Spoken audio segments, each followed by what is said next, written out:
Assalamualaikum warahmatullahi wabarakatuh. Salam sejahtera kepada semua penonton dan juga subscriber ya. Kali ni kita bukan nak sembang pasal duit-duit ni, tapi kita nak sembang pasal belanjawan, penggulungan belanjawan rang undang-undang perbekalan yang berlangsung semalam. Tidakkah korang perasan bahawa semasa undian untuk belanjawan tersebut, hanya 13 orang saja yang bangun Kenapa jadi 13 orang Dan kenapa pihak pembangkang menyokong belanjawan tersebut? Belanjawan tersebut memang wajar disokong walaupun berat hati kerana banyak penambahbaikan daripada segi bantuan kepada rakyat khususnya KWSP yang dikatakan menepati kehendak dan juga moratorium dua tu ditepati. Maka alasan untuk menolak tu kita boleh cakap kurang lah tapi ada hal lain yang sebenarnya yang berlaku di sebalik tu.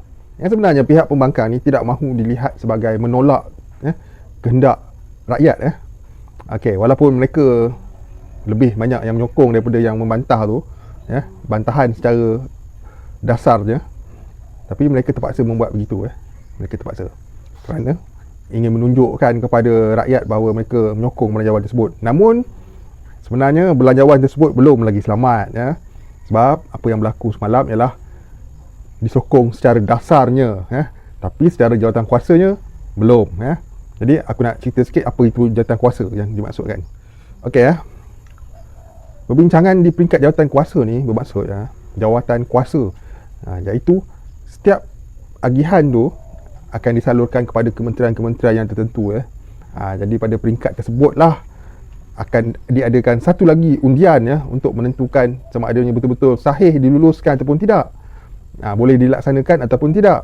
Jadi di peringkat jawatan kuasa tu sebenarnya penting dan itu akan menjadi satu medan pertempuran yang sebenar dalam belanjawan 2021 ni. Memang kalau kita tengok pada semalam secara dasarnya, secara dasar ni bermaksud secara umumnya satu belanjawan tersebut itu dipersetujui.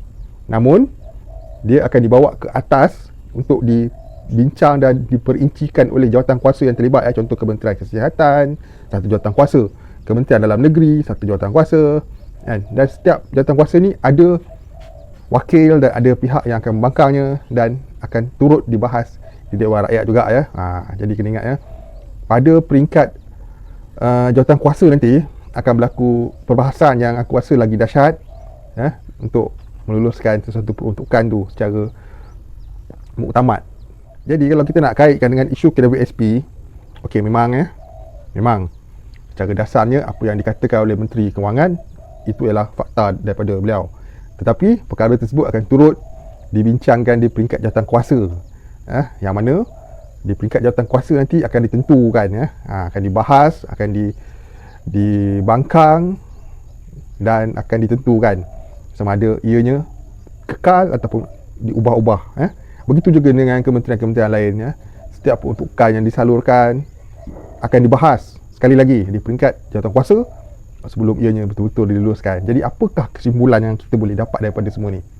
Kesimpulan yang kita boleh dapat daripada semua ni ialah jangan putus asa dalam bab KWSP jangan putus asa. Mungkin sekarang ni kecoh tentang syarat, tentang surat, tentang bukti. Tapi kita kena ingat perkara ni akan dibahaskan lagi di peringkat jawatan kuasa untuk pelaksanaan dia dan kemungkinan boleh diubah, boleh dirombak supaya tiada golongan bersasar dan semua orang boleh mohon dengan mudah. Begitu juga dengan bantuan-bantuan yang lain daripada segi-segi yang lain sekalipun, ianya akan turut dibahas di peringkat jawatan kuasa sebelum ianya diluluskan secara rasmi. Kita kena ingat lulus peringkat dasar iaitu semalam tu, secara dasarnya, secara umumnya ianya disokong.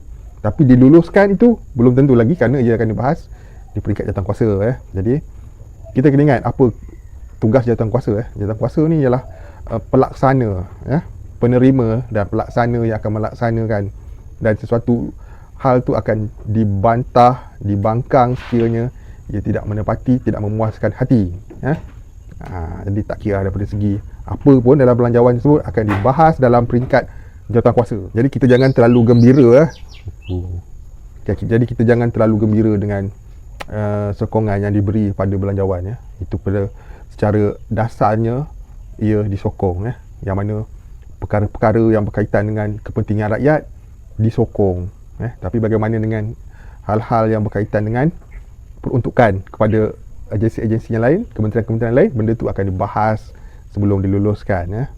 Okay. Bukan semua perkara akan dibincang di peringkat jawatankuasa, tapi banyak perkara akan dibincang di peringkat jawatankuasa. Jawatankuasa ni ialah macam JKKK lah kan. Ada dia punya pengerusi, ada setiausaha dan ada jawatankuasa yang lain untuk melaksanakan sesuatu perkara tersebut. Jadi kita janganlah anggap belanjawan yang disokong semalam ialah satu benda yang dah muktamad. Belum muktamad lagi kerana ia akan dibincang di peringkat jawatankuasa. Jadi sekiranya melepasi peringkat jawatankuasa dan diluluskan oleh jawatankuasa, barulah sesuatu perkara tersebut dianggap lulus. Semalam cuma disokong sahaja, belum diluluskan lagi. Di peringkat jawatankuasa barulah akan diluluskan, kerana pada perbahasan di peringkat jawatankuasa nanti, barulah sesuatu perkara tersebut akan diperjelas, dibahas secara terperinci untuk menentukan sama ada ianya layak diluluskan ataupun tidak layak diluluskan. Okey, kita kena faham apa itu peringkat dasar dan apakah itu peringkat jawatankuasa. Jadi bila peringkat dasar dah lulus, kita akan pergi ke babak yang seterusnya, iaitu peringkat jawatankuasa. Jadi kalau pihak pada peringkat jawatankuasa pun diluluskan, maka sesuatu rang undang-undang pembekalan tu dikira lulus dan boleh dilaksanakan. Jadi mengikut jadualnya, perbahasan peringkat jawatankuasa akan berlangsung tak lama lagi dalam minggu depan ni, dan semoga ianya berjalan lancar. Dan tentang isu KWSP yang agak terumbang-ambing ni, mohon dipercerahkan oleh peringkat jawatankuasa nanti supaya rakyat lebih mudah faham dan tahu. Sekarang ni macam kabur tentang bukti.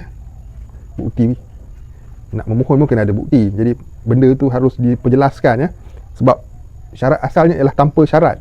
Pengeluaran akaun satu tanpa syarat. Ni ada syarat pula ni, nak bukti lah apa semua, ini dah kira syarat lah tu kan. Walaupun perlu menunjukkan bukti hilang pendapatan, itu ialah sebenarnya satu syarat. Jadi mohon di peringkat jawatankuasa perkara ini dipertimbangkan lagi dan diperhalusi sehingga ianya tiada syarat lagi, semua orang layak tanpa syarat.